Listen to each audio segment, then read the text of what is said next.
আসসালামু আলাইকুম। সবাই কেমন আছো? আশা করি তোমরা সবাই খুব ভালো আছো। আলহামদুলিল্লাহ আমি অনেক অনেক ভালো আছি। তো আজকে হলো শুক্রবার। তো ঘুম থেকে উঠলাম, নাস্তা করলাম। তো এখন হইলো বাজে প্রায় কয়টা বাজে, আনুমানিক 8:30 বেজে গেছে। তো আজকে হলো বাইরে যাব। তো ভাবলাম বাইরে যাওয়ার আগে আজকে তোমাকে ছোট্ট একটা গল্প আপনাদের মাঝে শেয়ার করি, ঠিক আছে? তো বিশেষ করে যারা প্রবাসে থাকেন তাদের অবশ্যই অনেক কাজে লাগবে কথাগুলো। তো কথাগুলো কি জানেন? যারা প্রবাসে থাকে, ঠিক আছে, তো মেবি আমি আমার হাজব্যান্ডকে নিয়ে কথাগুলো বলতেছি, ঠিক আছে? তো অবশ্যই এই কথাটা সবার অনেক কাজে লাগবে যারা প্রবাসে থাকেন না কেন। তো যখন আমি আমার হাজব্যান্ডকে বলতাম যে তুমি এত টাকা মাসে মাসে বাড়ি পাঠাও, একটু কম করে পাঠাও, নিজের জন্য কিছু জমাও, তখন আমার হাজব্যান্ড আমাকে বলে আমার কাছে সবার আগে হইলো আমার ফ্যামিলি, তারপরে হইলো বাকি সবাই। তো ঠিক আছে, তোমার টাকা তুমি তোমার মা বাবাকে দিবা, ভাই বোনকে দিবা, এটা তোমার ইচ্ছা, এটা তো আমার কোনো সমস্যা না। তো হইলো তোমার হাজব্যান্ড আসলে সবসময় দেখছি সে সবার বিপদের সময় সে তার পাশে, মানে তার পাশে কেউ থাকুক না থাকুক সে কিন্তু সবার পাশে অলরেডি থাকে সবসময়, ঠিক আছে? টাকা যে কোনো একটা বন্ধুও যদি ফোন দিয়ে তাকে বলে যে আমার কিছু টাকা লাগবে, মানে বলতে দেরি আছে কিন্তু আমার হাজব্যান্ডের দিতে একদমই দেরি নেই। তো যাই হোক না কেন তাকে আমি কিছুই বলি না, তাকে শুধু সবসময় আমি একটা কথা বলতাম যে তুমি এত টাকা নষ্ট করতেছো, এই যে যা ইনকাম করতেছো নিজের ফ্যামিলিকে দিতেছো ব্যাস, আর নিজের খরচ বরচ করতেছো এটাই, কিন্তু তুমি কিন্তু কিছু করতেছো না, ঠিক আছে? নিজের জন্য এমন আছে 10-5 লাখ গুছাই রাখতেছো, এটা তোমার ভবিষ্যতে কাজে আসবে। তখন আমার হাজব্যান্ড আমাকে এটাই বলতো আমি আমার ফ্যামিলিকে দিতেছি, আর আমার ফ্যামিলি অবশ্যই আমার যখন আমার প্রয়োজন হবে তারা আমার পাশে থাকবে। আমার হাজব্যান্ড কিন্তু সবসময় একটা কথা আমাকে বলতো, তুমি শুধু শুধু এত হিংসামিপনা কেন করো, ঠিক আছে? সবার মা বাবা কি এক নাকি? সবসময় সে আমাকে এখন এই কথাটা বলে। তো এটা হিংসামির কোনো কথা না, অবশ্যই তুমি তোমার মা বাবাকে দেখবা। এটা সবাইকে বলি, যারা ছেলেরা আছে অবশ্যই তার মা বাবার খেয়াল অবশ্যই রাখবা তোমরা। কিন্তু হ্যাঁ, নিজের জন্য কিছু একটু করো গো ভাই। বিপদ হইলে না, বিপদ আসতে তো সময় লাগে না। আর বিপদ হইলে জানেন মানে কেউ সাথে থাকে না, মা বলেন, বাপ বলেন, ভাই বলেন, কেউ থাকবে না এদের সাথে ভাই। বিশেষ করে প্রবাসীদের কথা বলতেছি, এদের পাশে কেউ থাকে না। তো যাই হোক না কেন, কথা হলো এটা। তো তো আমার হাজব্যান্ড এবার কিছুদিন আগে দেশ থেকে তো আসলাম, ঠিক আছে, ওটা তোমাদের শেয়ার করিনি। তো দেশ থেকে যখন আমার হাজব্যান্ড, আমি ফার্স্টে বাড়ি গেছিলাম, তো আমি বাড়ি 4 মাস থাকলাম আলহামদুলিল্লাহ। তো থাকার পরে হলো আমার হাজব্যান্ড বাড়িতে গেছিলো আমাকে আনার জন্যে। তো ও গেল, ও যে প্রায় 2 মাসের মতন না, 1 মাস 2 মাস এরকম ছিল মেবি। তো দেখো, একটা ছেলে মানুষের প্রচুর খরচ হয় কিন্তু, ঠিক আছে? আর আপনাদের ভাইয়া যে বাড়ি দেশে যাক না কোনো, হায়েস্ট 6-7 লাখ টাকা তার খরচ হয়। কারণ নাম্বার ওয়ান হলো তার বন্ধু আছে যত যা আছে না। আর বিদেশি বন্ধু যদি কেউ জানে যে বিদেশ থেকে কোনো বন্ধু আইছে, মানে যত যা লাগবে তার কাছে এসে যাবে, ঠিক আছে? আমার হাজব্যান্ডও সব সময় সবাইকে দেয়, মাশাআল্লাহ, আমি দেখছি এই জিনিসটা তার ভেতরে। সে নিজে না খেয়েও সবাইকে খাওয়ায়, খুব ভালো কথা। আর মন মতো ইচ্ছা করে টাকা পয়সা মানে ভাঙে, প্রচুর টাকা ভাঙে আমার হাজব্যান্ড। অতটা মানে ভাবে না যে আমার পরে কি হবে।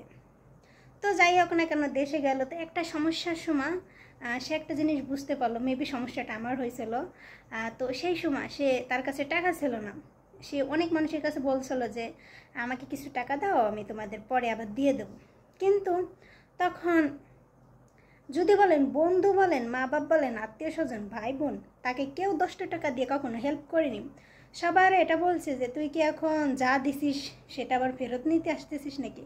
তাহলে তো দেওয়ার কি দরকার ছিল? যদি ফেরতই নিবে আমাদের কাছ থেকে তাহলে তো নেওয়ার কি, মানে দেওয়ার কি দরকার ছিল, এরকম কথা। তো আমার হাজব্যান্ড আমাকে একটা কথা এখন বল, আসলে না তুমি আমাকে আগে ঠিক কথাই বলতে, আমি বুঝতাম না তোমার কথা। আমি সবাইকে বিশ্বাস করে ভালোবেসে সবসময় টাকা পয়সা যত জার্নি করছি সব বাড়ি করছি, নিজের ফ্যামিলিতে যত যা করে আমার হাজব্যান্ড করছে, কিন্তু কারণ আমার হাজব্যান্ডের আর কোনো ভাই নাই, একটা বোন আছে। তো আর আমার শ্বশুর শাশুড়ি আর কেউ নাই আমার সংসারে। তো হইলো আমার হাজব্যান্ড এখন বলে যে না আসলে তুমি লাইফে ঠিক কথা বলতে, আমি ভুলছিলাম। তো দেখো আমার হাজব্যান্ড কিন্তু একা, ঠিক আছে? একা বলতে এক ভাই, আর কোনো ভাই নাই ওর। আর একটা বোন আছে, 2 ভাই বোন ওর, ঠিক আছে? তো এটাই বলতে চাই, আমার হাজব্যান্ড বিদেশে এত কষ্ট করে বাড়িঘর সব কিছু করতেছে আলহামদুলিল্লাহ, অলরেডি করা শেষও তার, মানে নিজের যেটা যেটা প্রয়োজন তার সব কিছুই কিন্তু তার সংসারের জন্য সব কিছু করা শেষ। কিন্তু তাকে কখনো তার ফ্যামিলিতে এখনো বলে না যে বাপ হইছে এবার তুই দেশে আয়।